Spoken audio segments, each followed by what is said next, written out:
Okay, so welcome to day 2 of the advent calendar for Wolds Equine. I think we'll just work methodically because yesterday we did the rhomboideus muscles and the main upper neck muscle, the splenius. So I think today we will work on the Brachiocephalicus muscle. So the Brachiocephalicus is really important. It originates at the poll there, and it runs all the way down and inserts into the humerus. So you can imagine if this muscle is in trouble, if it's tight, if it's stuck, if it's in spasm, you can imagine how that's going to affect the horse's way of going, running from the poll all the way down through the neck and to the forelimb. So what you want to do is just open out your hand and take the muscle at the base of the neck here, slot your fingers into the sternomandibular groove. So that is the sternomandibular muscle, and there's the groove between sternomandibular and the Brachiocephalicus. So what you want to do is slot your fingers into that groove, open out your hand and have your thumb pointing dorsally, so have your thumb pointing upwards.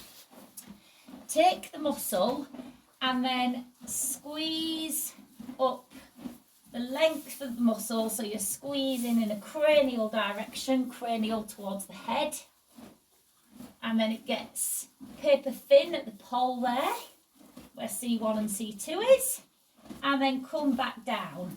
And each time you go up this muscle, you want to slightly increase the pressure, and then you can slightly lighten your pressure as you go up to the poll, and then strip back down. And then at the base of the neck, it's a very busy junction here. You get a lot of tension, similar to us. So this is the cervicothoracic junction, coming from the cervix to the thoracics. So you want to concentrate now at the base here, up to around C3, and really start to finger and thumb kneading up through this muscle. So if the camera has got quite a good view of my hand, squeezing up through the muscle, and then not quite going as far as up to C1 and C2. And again, it isn't ideal that they're eating a hairnet while we're doing this, but this is demonstration purposes. So squeezing up, and then when you get to the bottom, you want to take the muscle and you want it to be soft. You need it to be fluid and moving. It's a really common area for tension through here.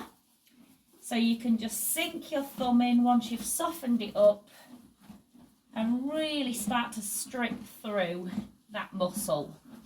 So if you do tend to go and pinch in this area lightly and the muscle goes into spasm, or they tense up and look in the other direction, then the horse is tight through there. There could be some pain and tension, so it is worth contacting your therapist.